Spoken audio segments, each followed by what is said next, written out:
Bom dia a todos. Eu queria agradecer muito o convite. É um privilégio poder estar aqui hoje para discutir sobre esses assuntos tão importantes. Parabenizar os organizadores desse evento.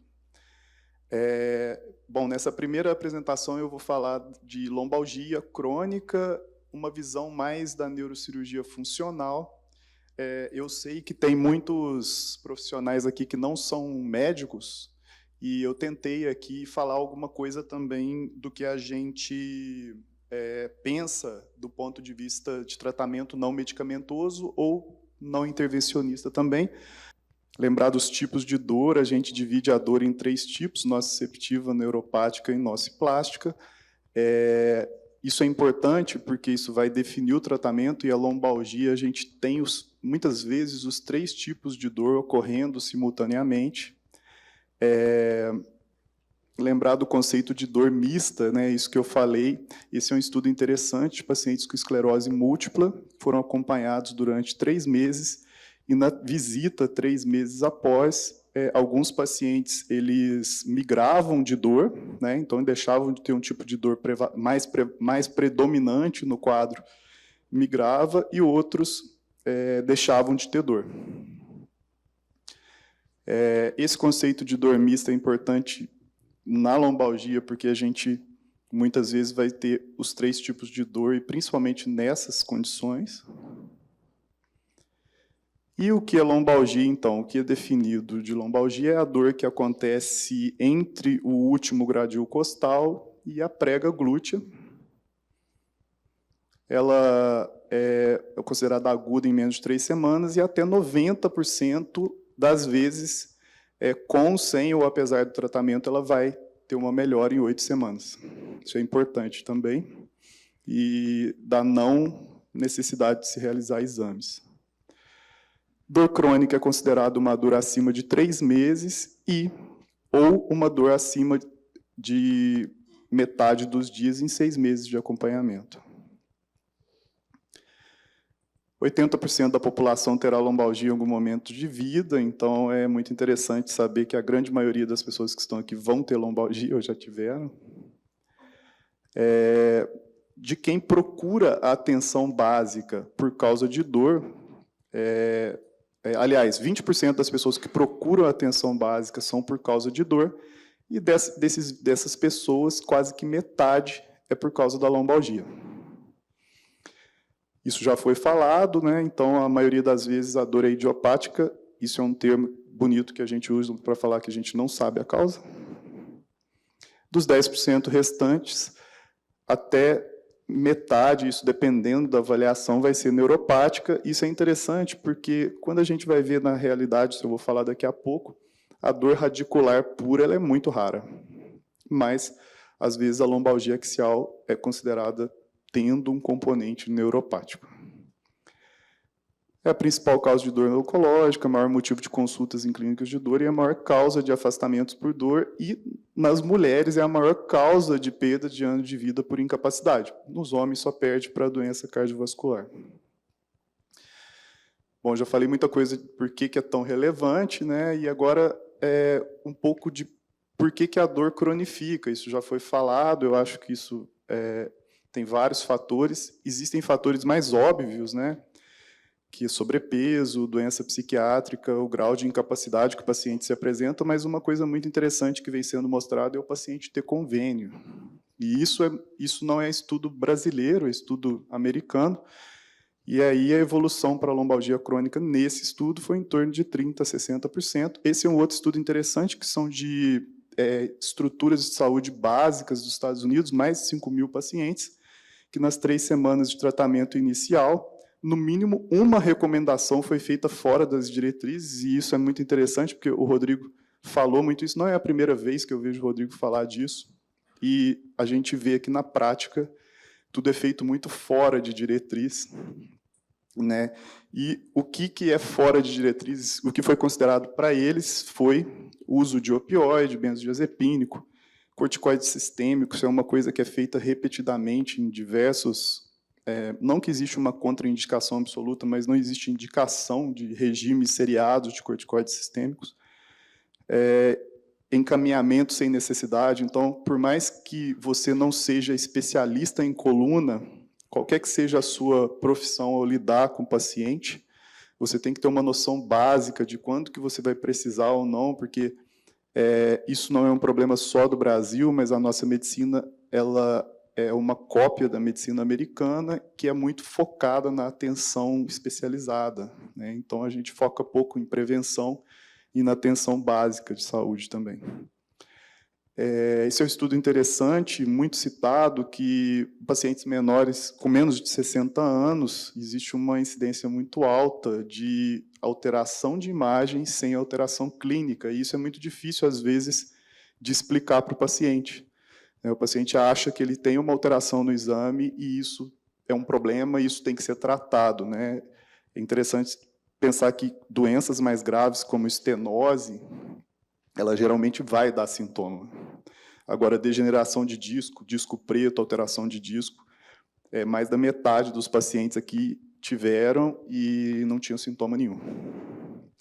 Lembrar das bandeiras amarelas, que são os pacientes que têm alguma outra intenção com o tratamento ou que têm alguma tendência a evoluir pior no tratamento.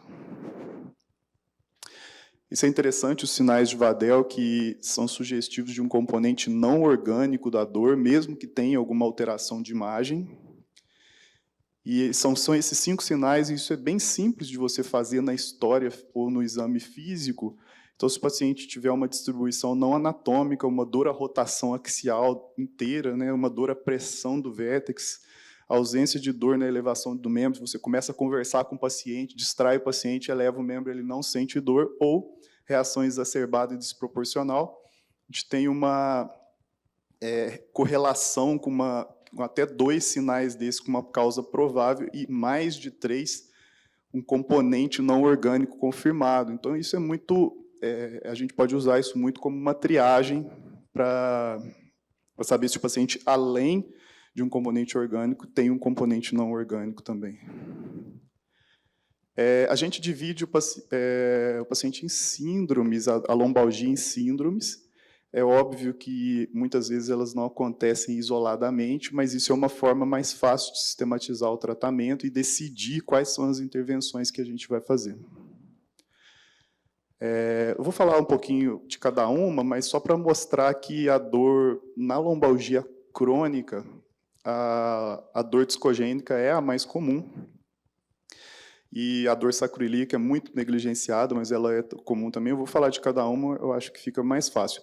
Apesar da dor facetária, e isso eu falo com os residentes muito, ou com quem está começando o tratamento de coluna, que só faz tratamento para dor facetária, que, na verdade, a dor facetária ela é mais comum na cervical. Então, na cervical, a gente tem até 2/3 dos casos vão ser dor facetária.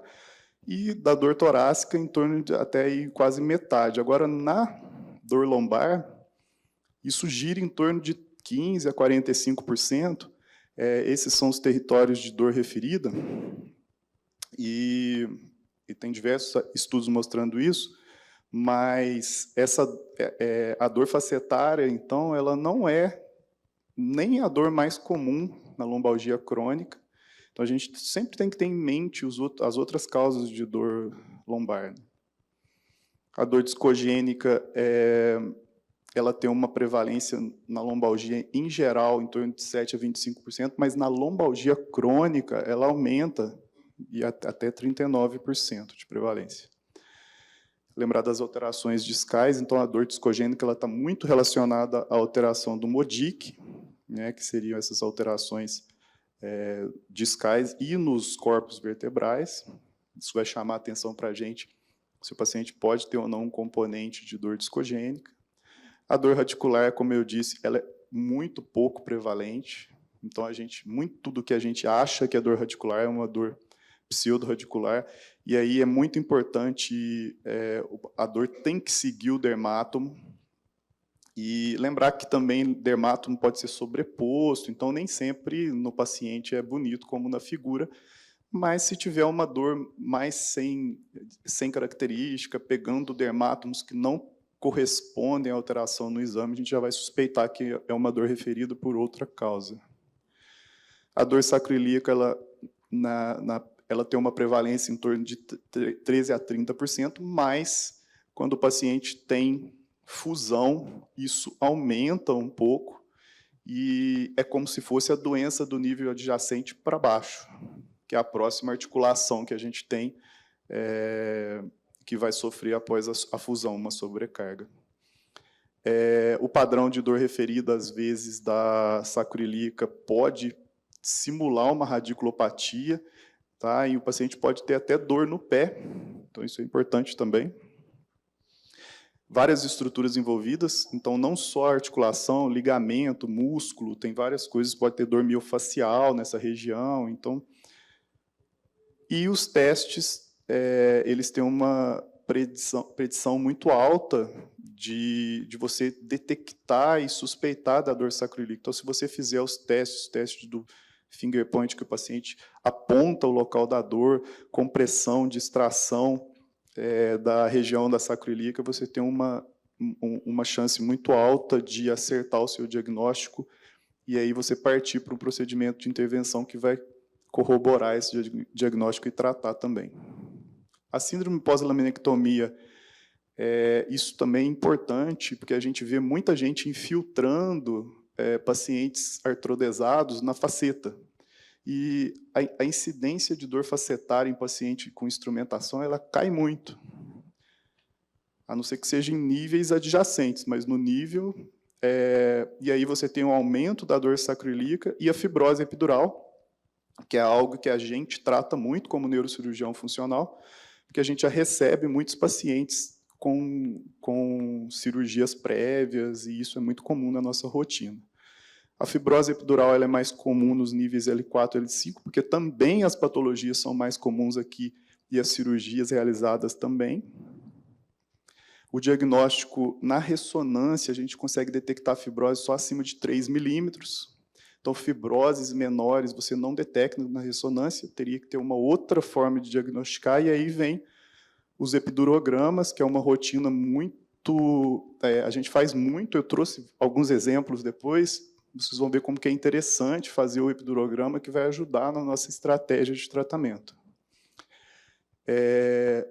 Bom, essas são as condições que podem ocorrer na síndrome pós-laminectomia. Então, desde uma alteração cicatricial até um quadro de infecção ou de uma doença, uma recidiva ou uma nova doença. Isso que eu já falei, a dor, além de você poder ter mais causas de dor, a dor pode ocorrer em mais regiões, né, isso é importante também. Lembrar das condições associadas, isso é uma rotina nossa, e a gente sempre enfatiza com o paciente, e isso que a Marina falou, como é a sua condição de trabalho, sono, colchão, isso é uma herança que a gente tem da fisiatria, pelo menos para mim foi muito importante o tempo que eu convivi com eles, e eu friso muito com o paciente, eu tenho folders já impressos que eu entrego para o paciente, porque se ele não melhora isso, dificilmente ele vai conseguir melhorar as outras condições. Os sinais de alarme, isso é muito importante, quando a gente vai pensar numa causa secundária, e a gente tem os sinais de alarme na história e no exame físico, isso é muito importante, porque muitas vezes a gente vai ficar naquela decisão, pede exame de novo, não pede, se tiver um sinal de alarme, mesmo se o exame for recente, às vezes você vai ter que repetir o exame. A gente utiliza muitos questionários, e isso facilita muito a nossa condução. E os questionários são desde questionários diagnósticos, como o Pain Detect e o DN4, quando a gente suspeita de um componente neuropático, até questionários de acompanhamento e caracterização da dor, como o BPI, o Inventário Breve de Dor. O uso extra é muito importante, ajuda a gente a avaliar a incapacidade, inclusive a incapacidade e o resultado pós-operatório, quando o paciente vai recuperar essa condição dele de realizar suas atividades. Isso é uma coisa que, na minha prática, eu utilizo muito também, que é o inventário de sensibilização central, isso ajuda bastante. E a gente a definir se existe um componente central ou não. Então, existem pacientes que têm uma dor localizada e que, algumas vezes, mesmo sendo uma lombalgia localizada, é uma lombalgia com sensibilização central. Então, acima de 40 pontos nesse questionário, você já vai ter uma suspeita maior de que seja, uma confirmação, aliás, que seja sensibilização central. Exame de imagem, na nossa prática, é muito complicado, a gente já recebe muitos pacientes com imagens já feitas, ou o paciente exigindo que seja feita uma imagem. Então, bom, isso aqui é o ideal, mas muitas vezes a gente acaba fazendo o exame antes, né? Agora, o importante é quando repetir esses exames. Então, se o paciente tiver uma nova queixa, uma suspeita de uma doença secundária, se o paciente não melhorou com o tratamento, e sempre que for fazer uma intervenção, fazer exame. Eu ia trazer um caso aqui, mas eu acabei não conseguindo o exame da paciente, mas a gente foi recentemente fazer um estimulador medular. O paciente tinha uma lombalgia crônica, história de 3 cirurgias prévias, tudo certo. Eu falei, bom, vamos fazer uma ressonância da coluna torácica para programar, às vezes tem escoliose e tudo. E no dia da cirurgia, a gente, olhando a ressonância torácica, ela tinha um meningioma comprimindo a medula, e aí a gente teve que mudar a estratégia, operar o meningioma primeiro, e aí depois fazer o implante do estimulador. Quem sabe, talvez, isso não era a causa da lombalgia inicial dela, mas agora ela já era uma paciente com pós-laminectomia. Eletroneuromiografia é um exame que a gente vê também muitas vezes sendo realizado, mas ele não identifica disfunção de fibra fina. Tá? Então, ele não serve para o paciente que tem só dor. E aí tem outros exames, lá no HC a gente já fez alguns estudos com esses exames, mas isso não tem muita validade na prática clínica diária, a gente não pede. Mas aí, quando que a gente pede a eletroneuromiografia, então? Quando a gente suspeita que tem a lesão já de fibra grossa, de fibra motora, quando o quadro clínico diverge da imagem, isso é muito, até ajuda no nosso tratamento, suspeita de alguma lesão pós-procedimento ou um diagnóstico diferencial. Bom, falando de tratamento agora, sempre o mais importante é a educação do paciente, o paciente saber o que ele tem, por que dói, por que o exercício é importante, por que o colchão é importante, por que dormir bem é importante. Então, acho que a primeira coisa, o paciente tem que participar do tratamento. E eu sempre falo para o paciente, se você não ajudar no tratamento, não adianta medicamento, não adianta intervenção, não adianta dispositivo, não adianta cirurgia. Esse é um guideline americano, mostrando que a gente tem pouca coisa com nível de evidência bom para o tratamento de lombalgia. Então, a gente tem a psicoterapia, o TENS, principalmente para melhora ali na hora, agulhamento seco, e a melhora também, quem já teve a oportunidade de fazer, o que a Marina falou é verdade, assim, o paciente melhora na hora, só que volta. Então, se a gente não conseguir educar o paciente e conseguir com que o paciente descubra qual é a causa da dor miofacial dele, sempre vai voltar. E os exercícios, que o exercício é importante e que o repouso não é recomendado. O resto, a gente vai ter uma evidência de um nível mais inferior. A terapia física, como sempre, é um dos pilares do tratamento. Não tem como tratar a lombalgia sem atividade física. A atividade física pode melhorar o paciente até 50%, né, da dor que ele sente. Então, muitas vezes, só com terapia física, o paciente vai melhorar. E eu falo muito para o paciente, a gente está usando aqui um tratamento, um medicamento, uma intervenção para que você consiga fazer atividade física, porque é isso que vai te melhorar, na verdade, não é o medicamento. E isso é importante também, não existe evidência científica que o exercício vai aumentar o risco, aumentar a incapacidade para o trabalho, ou piorar. É importante falar isso para o paciente. Para a gente é muito óbvio, para o paciente não é óbvio, para o paciente ele tende a querer ficar de repouso, porque senão vai forçar. Quantas vezes a gente ouve assim, nossa, eu não posso fazer caminhada não, porque tem impacto, né, doutor? Então, assim, isso a gente, como profissional de saúde, a gente tem que Esse é um estudo interessante, mostrando um comparativo de tratamento, um grupo de pacientes só tratamento físico, outro só tratamento psicológico e o grupo controle, e aí a melhora foi igual. Então, muitas vezes a condição psicológica do paciente é tão importante quanto a condição física, né, sempre vai ser. E aí esse é o desafio, né? Identificar qual paciente vai precisar. Mas esse é o grande trabalho do Rodrigo, que eu acho que é interessante, e que se hoje eu vi até uma palestra de um professor de inteligência artificial da USP. Hoje, no tratamento de atenção básica, eles já estão fazendo algoritmos de tratamento que a inteligência artificial vai detectar o tratamento, e eu acho que a tendência na lombalgia é isso também. E uma fala dele foi muito interessante, me chamou muita atenção. Ele falou, nos próximos 5 anos, o médico que não estiver utilizando isso, e ele falou médico, e eu abro isso para qualquer profissional de saúde, ele não só vai estar tratando o paciente de uma forma pior, como vai estar colocando o paciente em risco. Eu não vou ficar falando de medicamento, porque alguém vai falar, e eu acho que é a palestra, se eu não me engano, do Bruno, ele vai falar isso muito bem, mas a gente tem medicamentos que vão atuar na sensibilização central, nas vias inibitórias e nos mecanismos periféricos também. Isso é interessante, a gente sempre trabalha pensando em qual medicamento, e o nosso, não é só medicamento, né? A nossa busca é sempre no tratamento que vai ter mais chance de funcionar para aquele grupo específico de paciente. E esse FINER-UP, ele estuda muito isso, tem vários estudos dele, e no último, o tamanho dessa esfera é o número de estudos que tem. E o quanto mais próximo ele for do zero, é o menor NNT, que é o número necessário de pessoas para tratar, para que um melhore. Então, a gente vê que a pregabalina, a gente tem muito estudo, mas a gente tem um NNT em torno de 9 e 10. Aí, se você pegar os tricíclicos, amitriptilina, nortriptilina, você tem menos estudos, mas você tem um NNT de 4.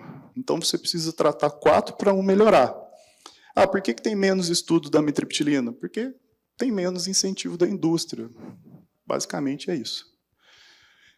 É importante que essas drogas, isso vai ser falado depois, mas assim, amitriptilina, opioides, assim, são, por exemplo, principalmente a amitriptilina, são consideradas drogas sujas. Sujas por quê? É como se ela trata várias coisas. Então, ela melhora muito, mas tem muito efeito colateral. A pregabalina, por outro lado, a duloxetina, ela tem trata menos coisas, tem menos efeitos colaterais, basicamente. Botox é uma coisa que, na minha prática, tem ficado muito frequente. Eu pego pacientes como esse que foi apresentado aqui, esse caso clínico, os meus pacientes também são muito refratários, então a gente acaba tendo que usar a toxina botulínica. O Botox, não, como a Marina falou, ele não atua só no músculo, então ele atua na inflamação local, na inibição dos canais de sódio, disparo neuronal, existe uma absorção do Botox pelo neurônio, e isso é conduzido. Tem estudos mostrando que, após a aplicação de toxina botulínica, você tem, isso é conduzido pela medula e você tem concentração de toxina até no tronco cerebral, o mecanismo central. Existe só um estudo para lombalgia pura mesmo, sem miofacial, onde eles aplicaram 40 unidades em cada nível, 5 níveis, e avaliou a dor depois de 3 a 8 semanas com uma melhora significativa. Para miofacial, já tem muito estudo de Botox, toxina, né, não só com Botox, mas com outras marcas, mostrando uma melhora muito grande, desde estudo mostrando, aliás, uma melhora muito grande, até estudo não mostrando melhora nenhuma. E, assim, na minha prática, o que eu faço é reservar a toxina para casos refratários, que já foi feito tudo, porque essa questão que a Marina falou de levar uma fraqueza muscular, isso é muito importante. E a gente pensa muito mais num componente neuropático e numa atuação na terminação nervosa, mas a gente faz também pontos gatilhos refratários. Então, a gente detecta com ultrassom e aplica a toxina com bons resultados, muitas vezes. Eu tenho colegas que fazem também plexos simpáticos, esse eu ainda não tive coragem de fazer, mas a gente tem bons resultados também, mas o potencial aí de complicação é maior, né? O Ramon, que trabalha no Espírito Santo, tem uma experiência grande com toxina, inclusive em plexos simpáticos. Procedimentos de intervenção, assim, a gente tem muita coisa para fazer, tá?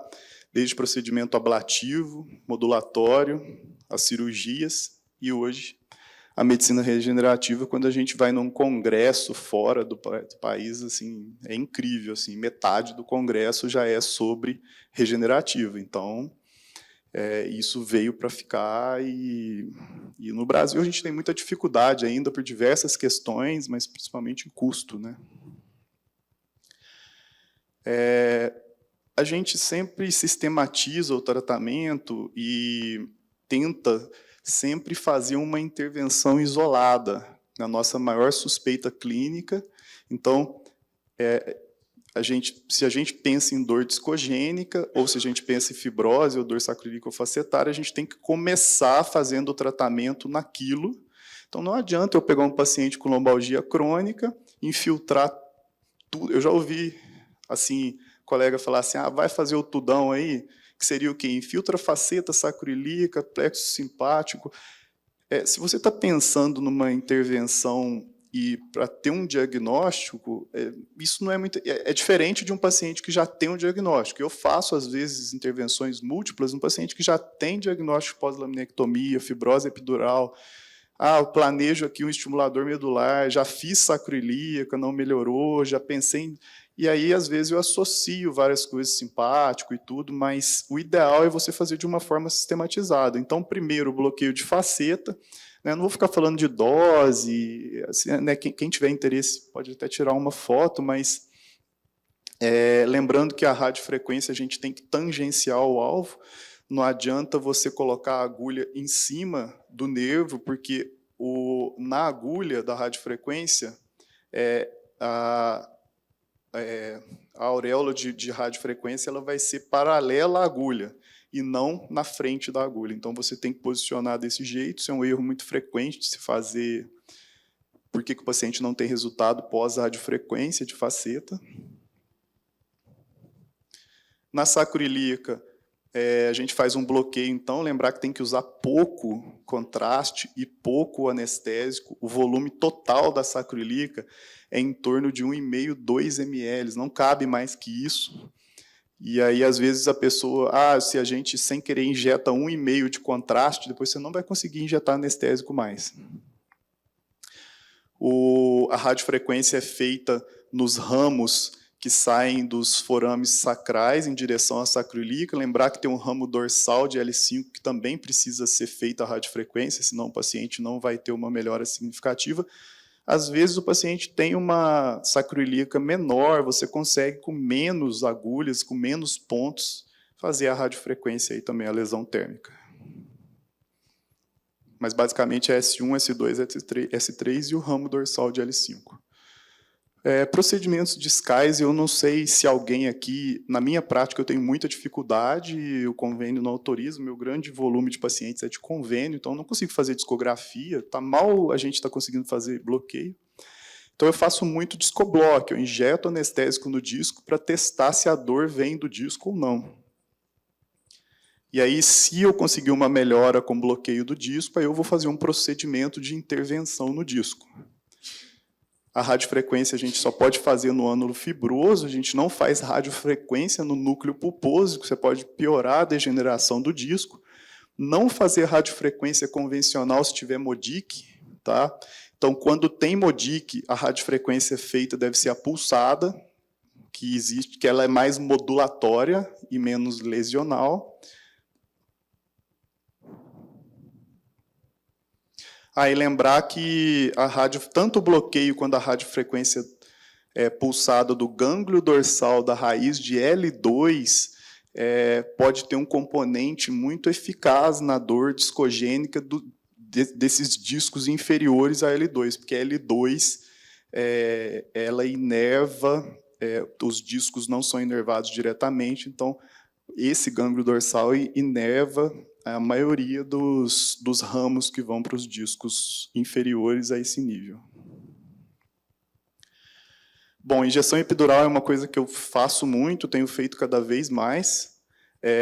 Ela ajuda a predizer, até a me guiar por qual vai ser o próximo tratamento, até às vezes ajudo o cirurgião de coluna que trabalha comigo a pensar, eu estou pensando em fazer uma descompressão aqui ou ali, não bate tanto com a clínica, e aí isso ajuda bastante. Trouxe alguns exemplos aqui.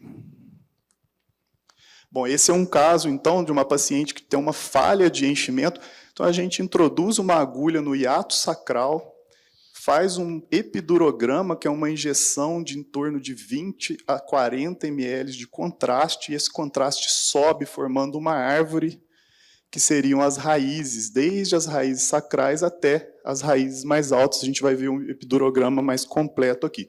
Mas essa paciente tinha uma falha de enchimento, já no nível de L5-S1, só que ela ficou bem.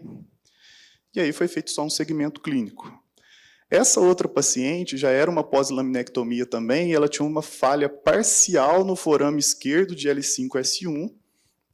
Então, nesse forame aqui, ela tinha uma falha parcial, no outro forame enchia bem, e acima de L4, L5, quase não passava contraste. Essa paciente também tinha uma doença do nível adjacente à artrodese, e ela acabou indo para a revisão de artrodese e ficou bem. Essa outra paciente, ela não tinha cirurgia prévia, ela tinha uma dor pélvica crônica associada à lombalgia, com uma falha de enchimento em S1 e S2 à esquerda. Então, a gente vê que todas as raízes são preenchidas pelo contraste, aqui também do lado direito, mas à esquerda não. Ela tinha uma história de endometriose, essa paciente foi submetida a um implante de estimulador de gânglio da raiz dorsal dessas duas raízes, S1 e S2.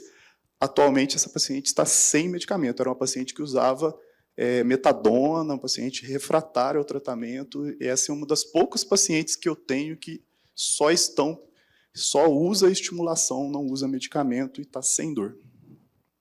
Essa é uma outra pós-laminectomia que já tem um estimulador medular, dá para ver aqui, ó.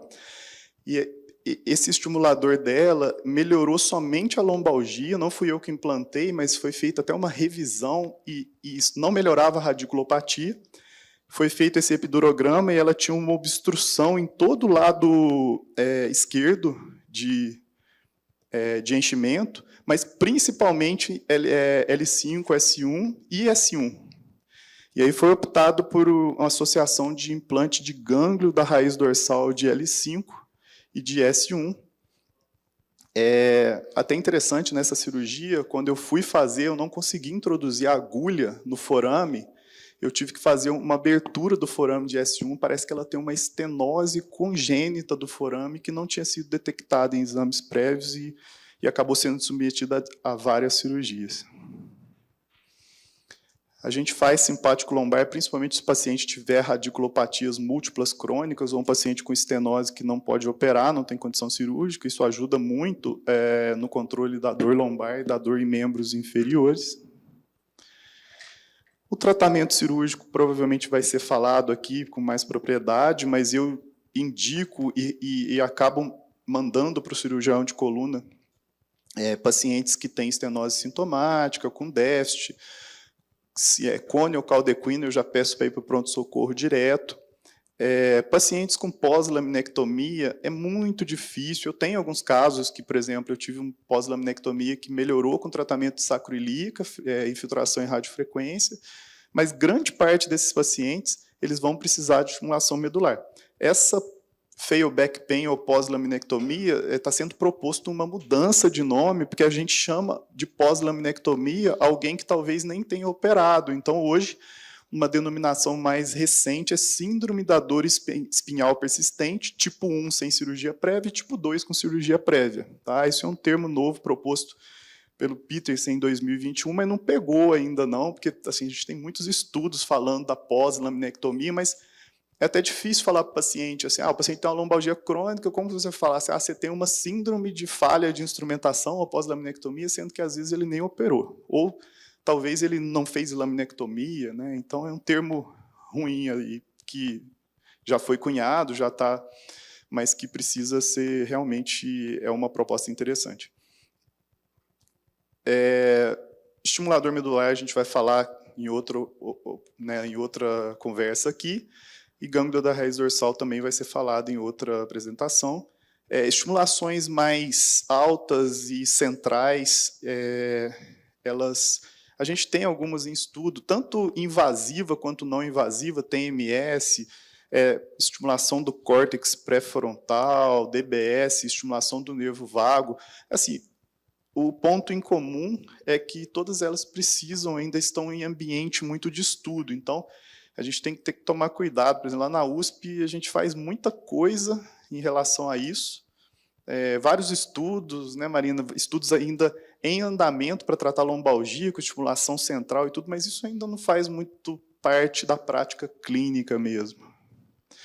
E bomba, é preciso falar de bomba aqui, não é uma rotina tão grande nossa de fazer bomba especificamente para isso. Eu tenho alguns pacientes que eu acompanho com bomba, eu tenho 3 pacientes, não fui eu que implantei, e, bom, eu tenho uma certa ressalva em relação à bomba para lombalgia crônica, porque, assim, pelo menos os pacientes que eu acompanho, que eu vi no HC também, ninguém fica muito bem com bomba. Isso é preciso ser discutido, porque nos Estados Unidos a gente tem uma epidemia de opioide e tudo, então tem muito paciente, até um caso clínico que eu trouxe aqui para minha outra apresentação, é um paciente que eu só não implantei bomba porque ele tem 22 anos. Eu não vou implantar a bomba numa pessoa que tem lombalgia crônica benigna com 21 anos, 22 anos. É muito complicado.